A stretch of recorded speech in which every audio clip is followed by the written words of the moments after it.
History is in the making as we approach the new millennium, but as we prepare for the 21st century, it's also important to remember the history of days gone by. The Office on Aging sponsored a fireside chat with two District of Columbia centenarians. Mayor Anthony Williams talked with them to hear their vision of the past century. Hi, I'm Mayor Tony Williams, and we're here today with two great people of our city to celebrate their life of commitment and contribution to our city. To celebrate them as centenarians, something that we do every year in our city, celebrating those who've lived now for 100 years of vitality in life, sorrow, joy, happiness, all that makes a life. But also very importantly, as we approach the new millennium and the new century, to celebrate 200 years of our great city. And these are people who have contributed immensely to making Washington, D.C. the greatest city in the greatest country in history. The two people I have with me today are great people indeed. First, we have Grace Washington. Mrs. Washington was born in Frederick County, Maryland. She was born to Stanley May and Edward Holland. They both had the same last name before they were married, and her mother never worked and her father was a farmer.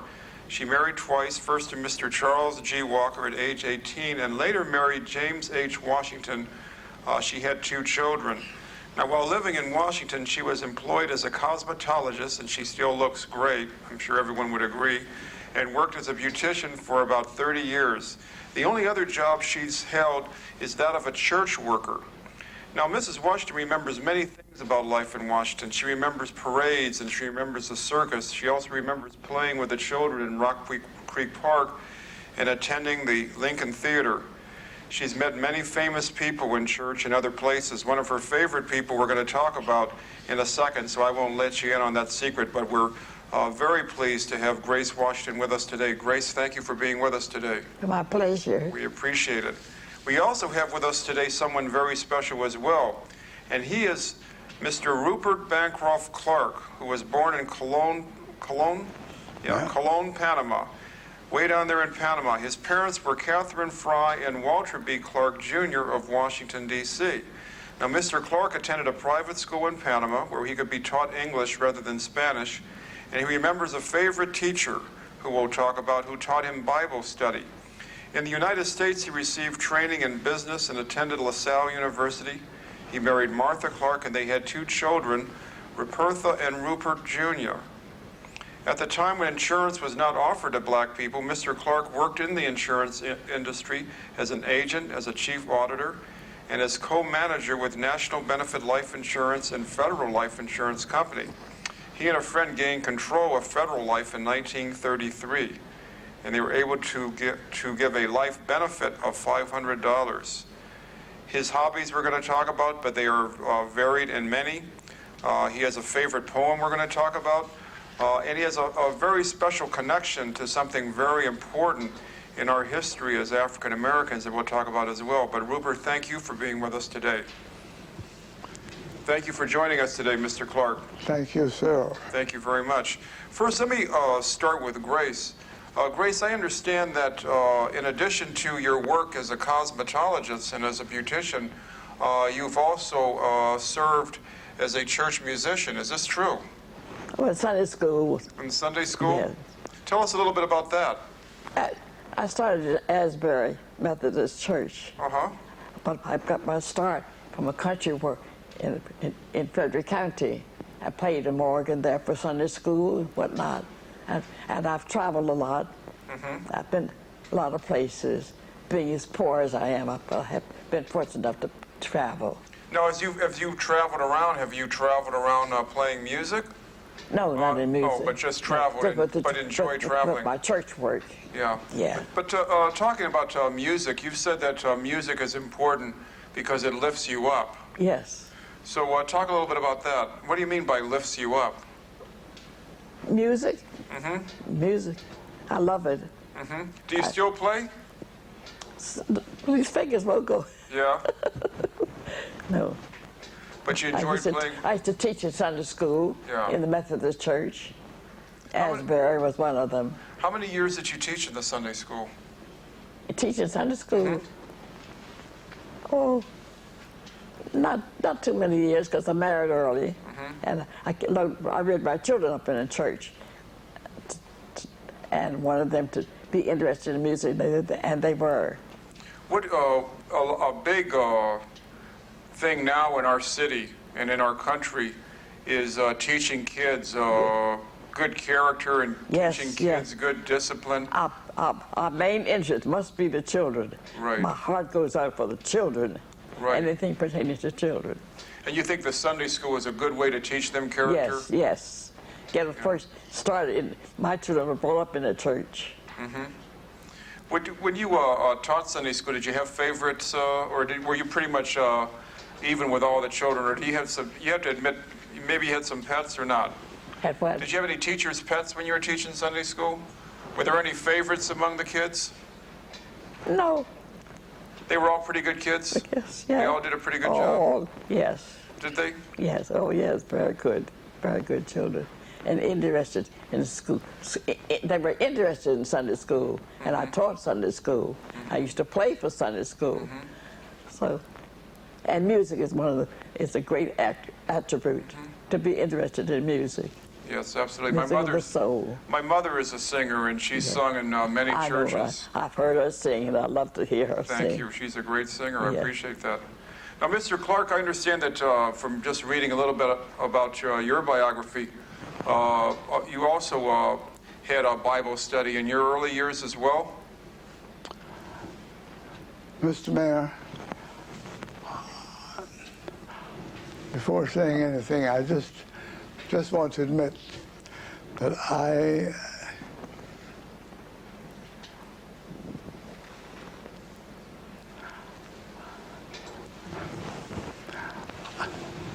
I'm overcome. All my life, which is 101 years, I've never envisioned being placed in a position as I am today.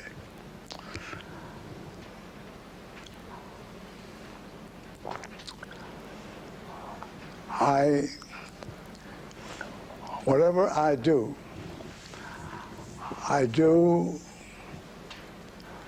with the help of my Father in heaven, not anticipating or expecting any recognition or reward. The fact that I was singled to be here today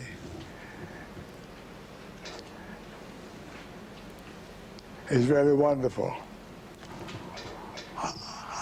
I wanted to thank Miss Pierce, and you personally for this privilege.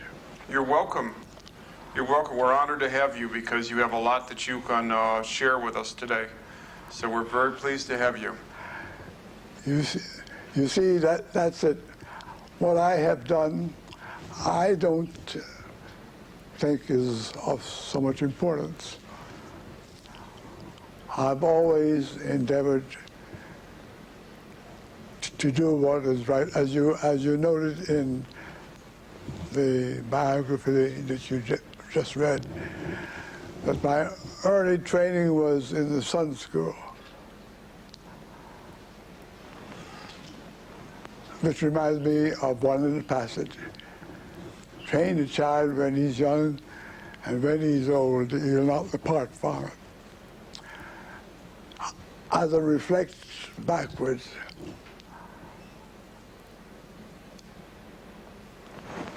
I wondered, why is it that I'm so fortunate?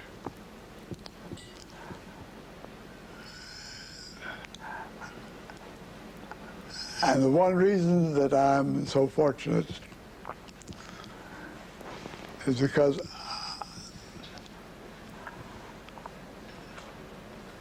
I admit my incompetence and leave it all to the good Lord.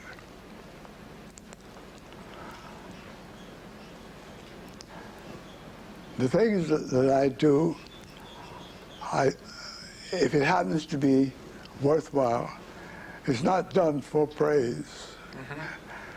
It's simply done because that's the right thing to do. And for that reason, the fact that I was singled out to be here today is an honor that I'll never forget. Well, thank you very much. I only hope I'm worthy of it. Well, you will be worthy of it. And I hope that for everything that I may say will be worthwhile, not for myself, but for my listeners. I want to say that Miss Pierce is a wonderful person. What I'm saying when I say she's a wonderful person,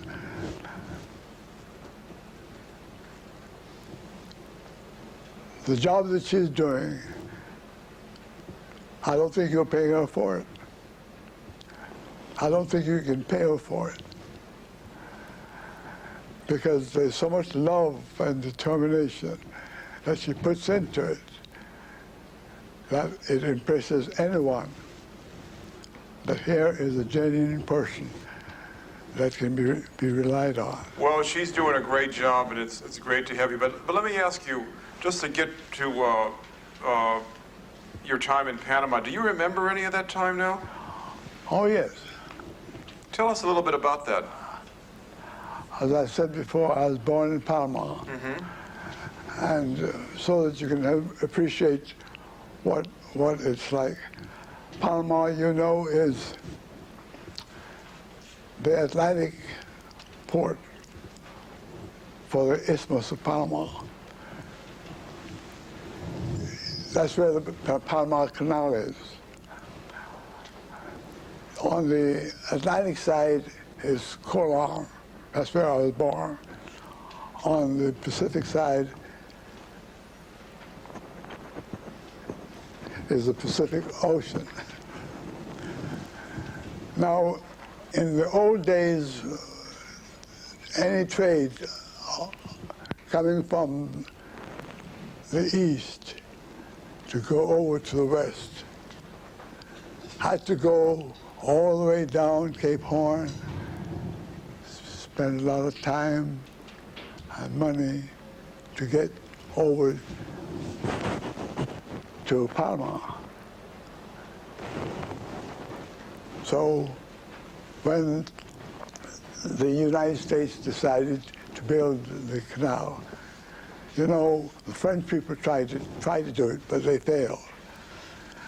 And eventually, America built the canal. Now it means that instead of spending days and days going all the way down South America, come back, we just go through the Panama Canal. Recently, I saw in the papers where it's been turned over to the Panamanian government. I hope they'll be able to maintain it. But before that, my father was the chief agent for all goods coming from the east to go to the west. He was the agent for all the commerce coming one way to go. And that made it possible for me not only to stay in Panama, but even though we were in Panama, we had to go to school in Jamaica. So we kept going from Panama to Jamaica, depending on our success in school, which I must say was pretty good. But coming back to our prayers, the teacher that we had in Panama taught us from the Bible. And it so impressed me, I guess, as a 4 or 5-year-old person. And I thank God that I still keep that in my mind. So that's just a little picture of what happened to me before I became responsible. That's great. That's great. Now, Grace, how did you were born in Frederick, Maryland? Yes. And how did you come to Washington now? How did your family come to Washington, D.C.? Well, the Walker family, they got, some of my family, the Walker side, got a job in Washington, and I kept house for them in Frederick City. Oh, I see. The grandmother, just had a chance to raise my children up in church. We had meal time, and everything was timed with our children. Prayer, sit down to a meal with prayer. My grandfather fought in the Civil War. That's why I'm here. He helped to end slavery in the South. Your grandfather, do you know where your grandfather fought in the Civil War? Yeah, my grandfather was brought from East India, in the age of 19, to fight for the slaves here in this city. I mean, this unit. So when the war ended, well, he had learned to be a great farmer. So I was brought up on a beautiful farm. Oh. And beautiful time for meal, time for supper, time for breakfast, a time for everything. And this must have been a great, growing up on a farm must have been great. Yes. You really, yeah. The pension is a great. My grandfather received a pension when the Civil War ended. Every month he got a pension, and he had 4 children, and he would spend some time, several months with one child, another with another, like that. And when my grandfather was coming, well, it was a great day for us. We had a time for everything. Now, what kind of, do you remember what kind of crops you grew on the farm and what kind of animals were on the farm? My grandfather, he liked horses too. Did he? Horses, cows, chickens, anything came along with the country. I had a beautiful country life. Oh, that was Beautiful. great. So Even looked at too. So when your family came to Washington, what was Washington like when you first came to Washington? What was the city like? Beautiful. Was it? Yes. I used to bring my children here, Geraldine and Gilmore, my grandson, and we come to every parade, all the inaugurations, and we used to sit on, used to bring boxes to sit on, to watch the parade every year.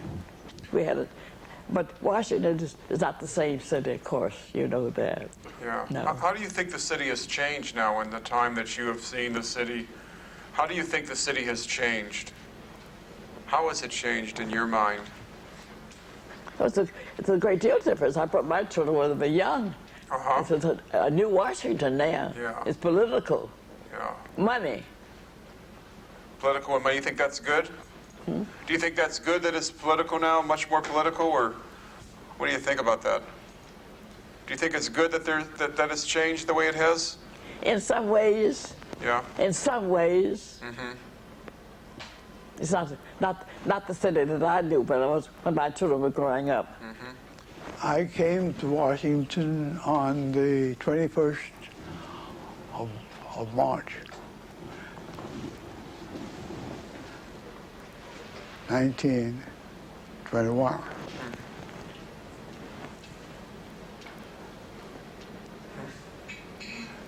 The city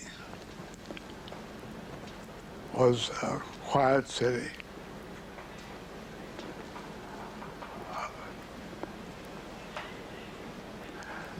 The people were friendly. It may be they've been especially friendly being a stranger, but on the whole they were very friendly. The matter of jobs was another thing. Most of the jobs, especially where we were concerned,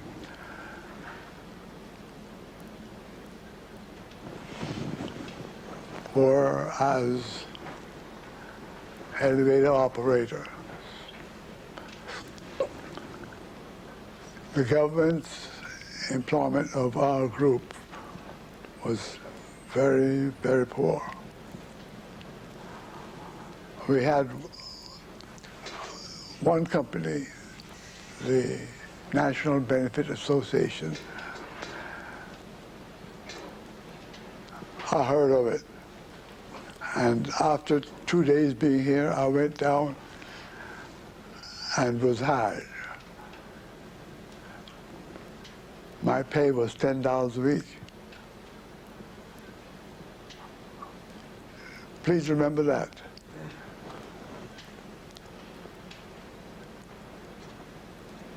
Two years after that, in that same company with the learning, I became a manager of one of the branch offices. The office now was at 1209 U Street. And we moved from there 705 Florida Avenue.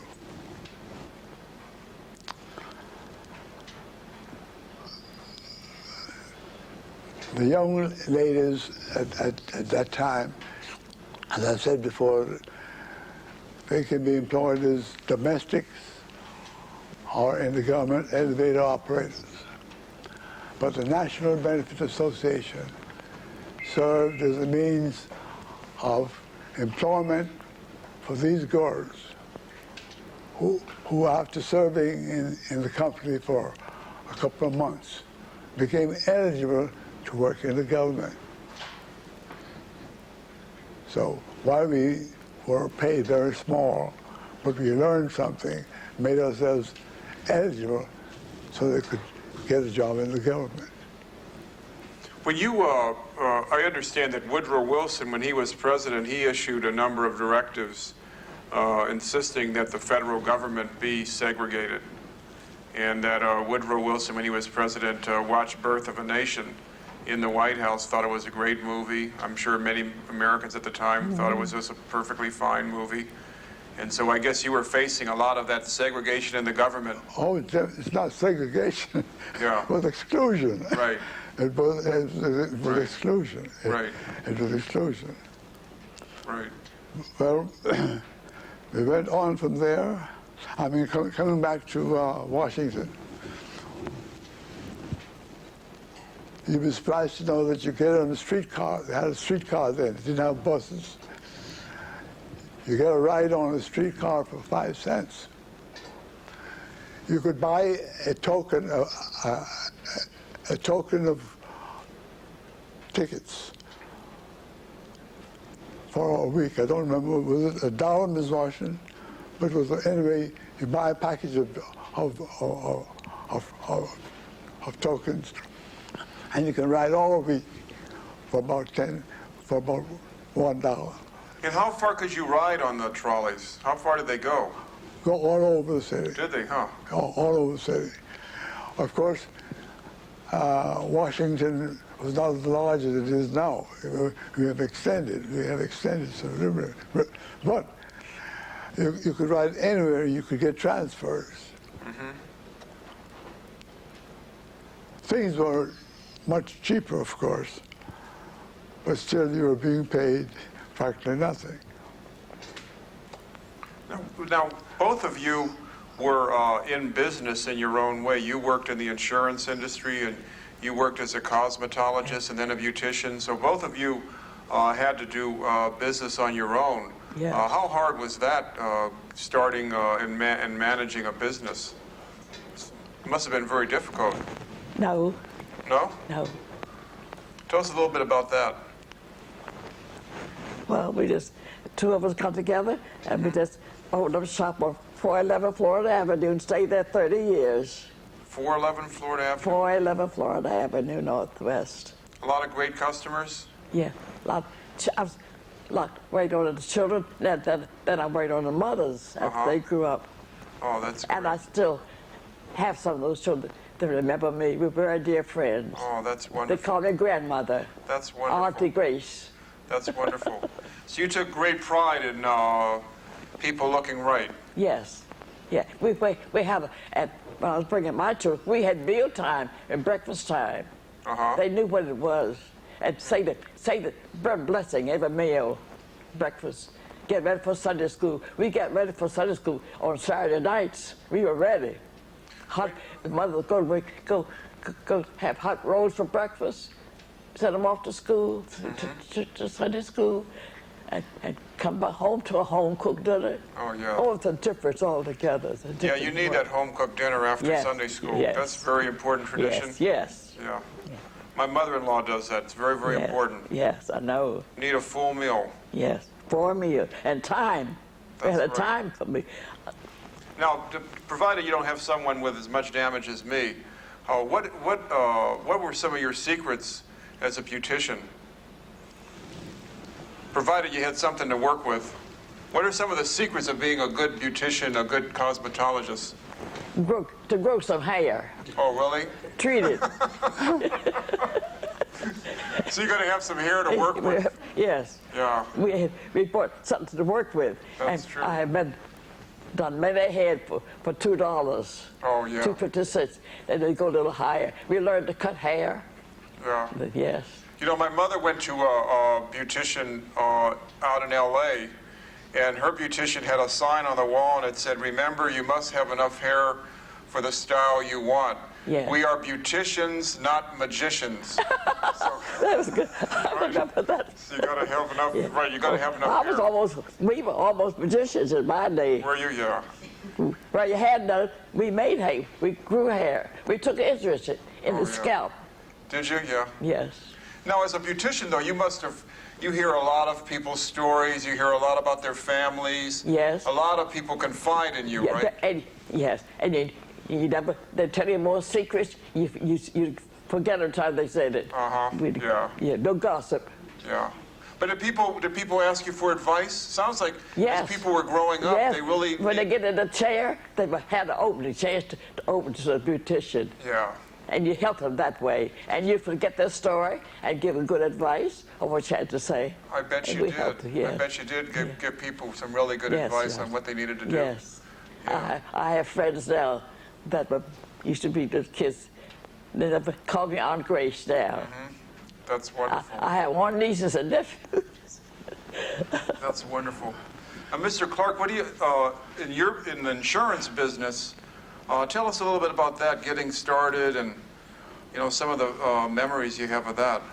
Well, to get started,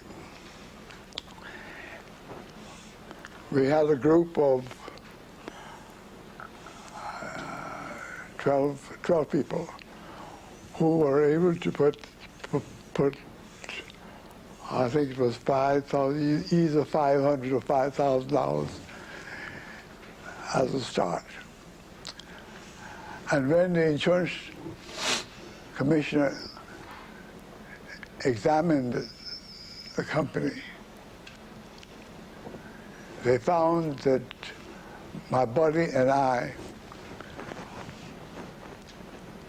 did not put the $5,000 in.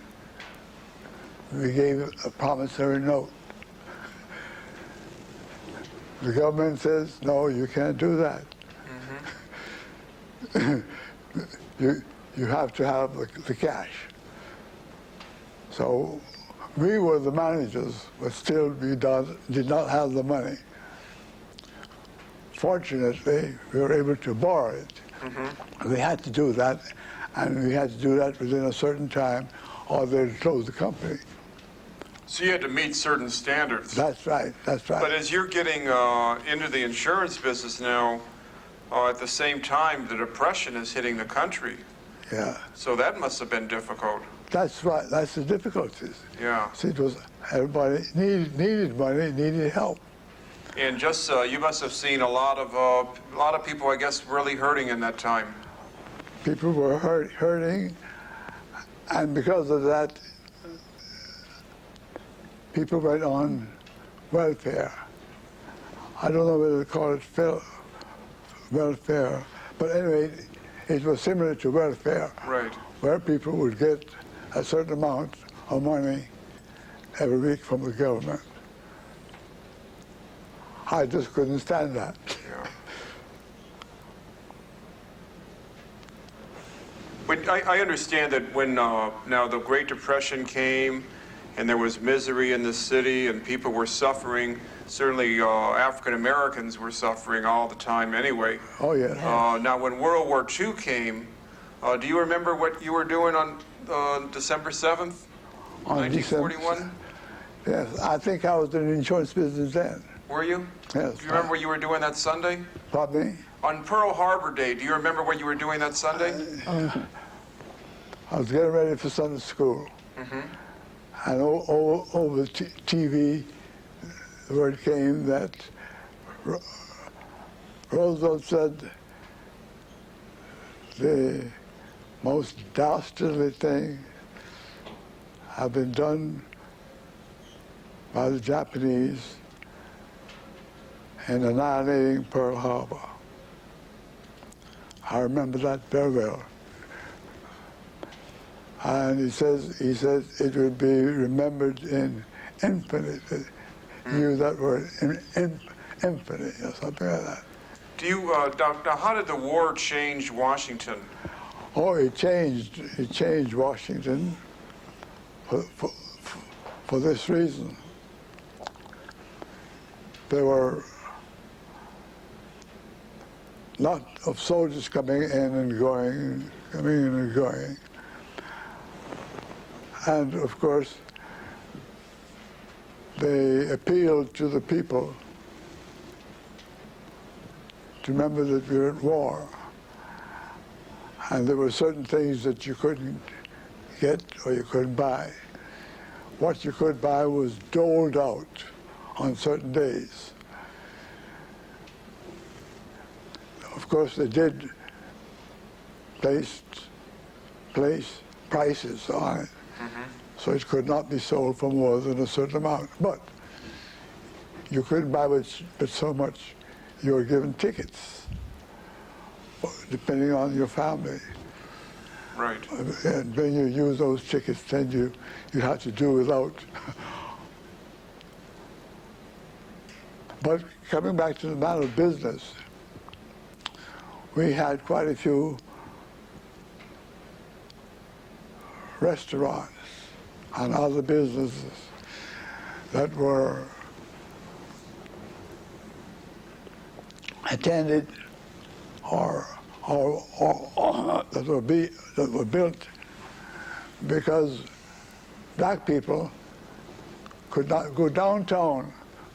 You were not allowed in these restaurants. Even the theater, you couldn't go in the theater. Speaking about theater, there was a snowstorm here in 1922. A theater, Knickerbocker Theater on Columbia Road, not supposed to have any black people in it. The snow was so heavy that the roof fell in. And in checking out to find the dead, they found two colored persons in there. So it was brought out, even though they excluded you, but there were two black people in there. We didn't use the word black then. Right. We used the word colored. Uh-huh. Well, let me ask you this, though, for both you and Grace. When did you notice in Washington signs that this was changing? Now, the war, we'd gone through the war, and there were beginnings of the civil rights movement. Tell us a little bit about that and how you saw that in Washington. The beginning of change was after the boys came back. They insisted that there was change. When you think about it, even you went downtown, and you go to the soda fountain, you can buy it there, but you couldn't drink it. My sister visited me once from Boston. She didn't have that in Boston. She came, and not knowing, she ordered this milkshake. And after she got it, she started to drink it. And the clerk said, "You can't drink it here." She threw it back to them and did not pay for it. That was one thing that she did do. So people came back from the war, and they insisted on equality. And that was one of the things that really, that really motivated change here in the city. That's right, it's changed, Yeah. yes. Yeah. Now, I understand that you have a 1954 Brown versus Board of Education. I understand that your nephew was involved in that case. Yes. Tell us a little bit about do you know that. him? Kenneth Clark. Right. He and Thurgood Marshall and that group were the ones that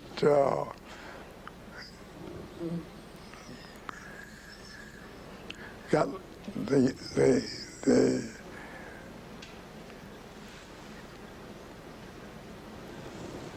change in allowing colored children to go to school with white children.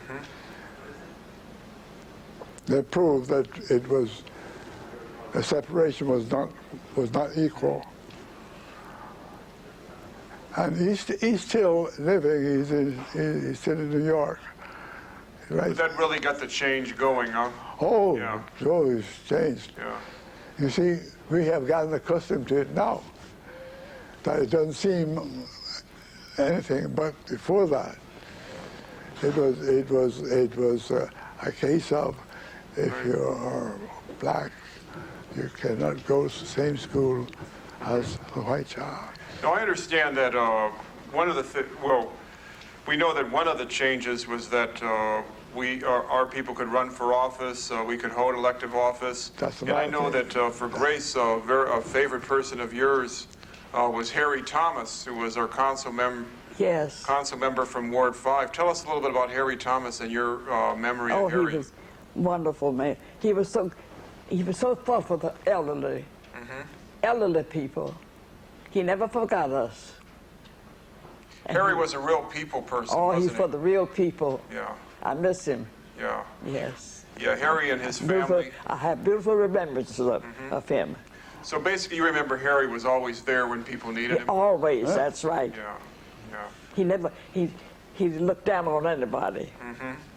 He had us looking up to him Didn't have in heirs. his way, Right. in his natural way. Good for him. Good for him. We certainly miss him and his contribution to the city. Can I tell you something funny to make you laugh? Yes, ma'am. We used to have insurance agents that used to come around and take metropolitan insurance. So I had a man, he'd come to my house, and he wouldn't take his hat off to come out and get collector's note. So I told him, I said, what's wrong with your hat? Can you take it off? And he got insulted, so he'd come get his insurance, but he'd leave his hat in the car, whatever it was snow or blow, but he'd come in with no hat on. Mr. Clark, I noticed that you have a number of hobbies. Swimming, travel, poetry. Where are some of the places that you've traveled?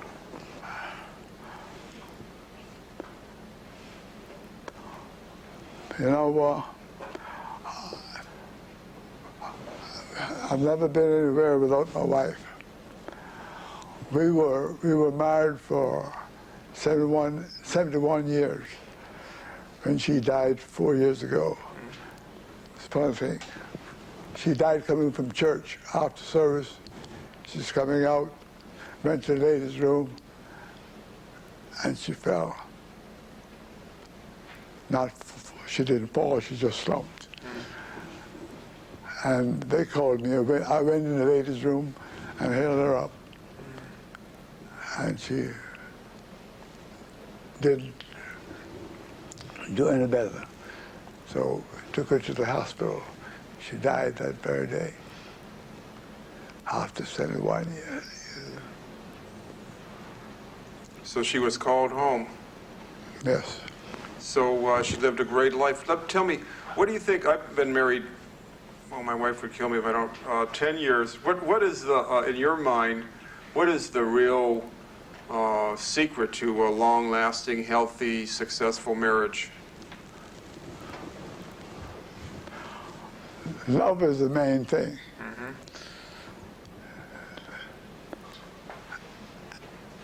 And common sense is the other. You're going to have some differences here and there. But if you do believe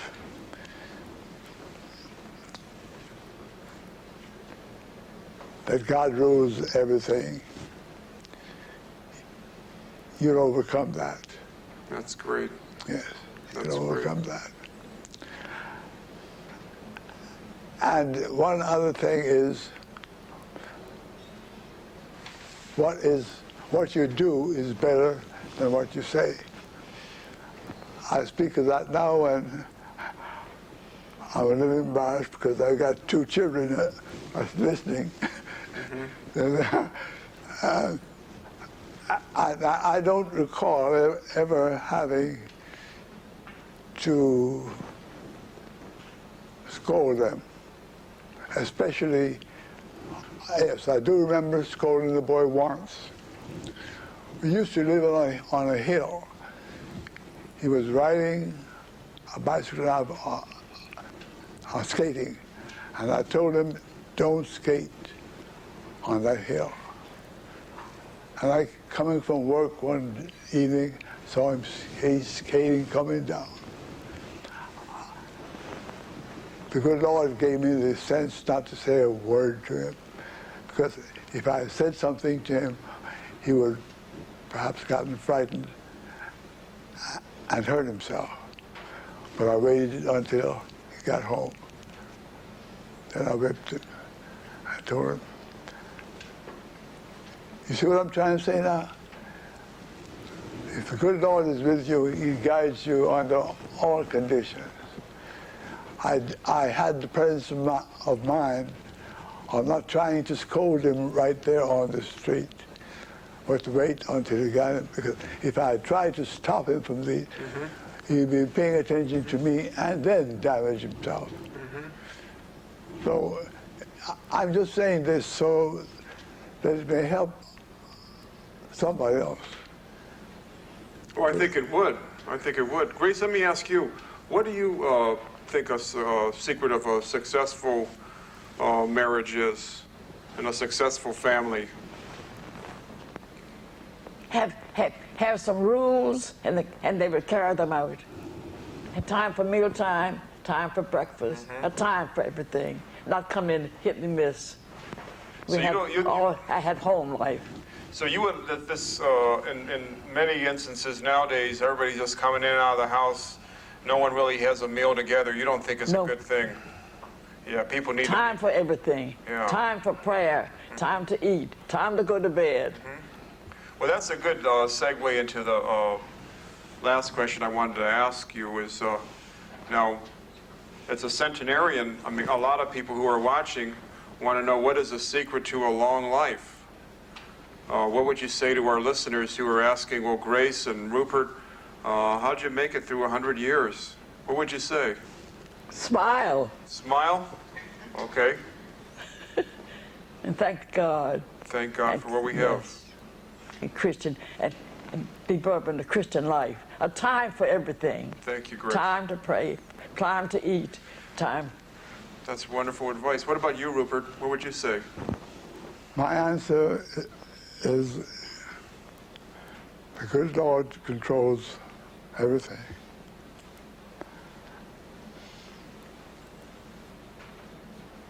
And for that reason, I don't try to say, because I kept certain rules that I'm still alive, because that wouldn't do it. Don't care what I did. If that was not the will of the Lord, I would not be living now. And as it is now, my entire life depends on the good Lord himself. Give me the strength to believe in him, to rely on him, and to try to do and keep his commandments. Thank you, Rupert. And I want to thank those who are watching and joined us. We've had conversations with two great centenarians in our city, Rupert Clark and Grace Washington. Grace, remembering growing up out on a farm out in Maryland and all the wonderful things there, working as a beautician and a cosmetologist, teaching Sunday school. And Rupert, of course, growing up in the Panama Canal, in Panama, and the importance of the Panama Canal down there, going, I guess, back and forth between Panama and Jamaica, coming to this country in the 1920s and getting situated in the insurance business and seeing all the great changes in this city. Two people who've been part of the history of this city, celebrating its 200th year this year. Two people who've been part of our communities and our families and all the sorrows and joys and everything that's part of a family. But most importantly, two people who have contributed immeasurably to this city. And we thank you both for being with us. And more importantly, thank you for what you've done for us. God bless you both. And we thank you. Thank We're you. so proud of you. Thank you. Grace. Thank you, Rupert. Thank you. We sir. want you to be proud of us. We are. You know we are. All of us. All right.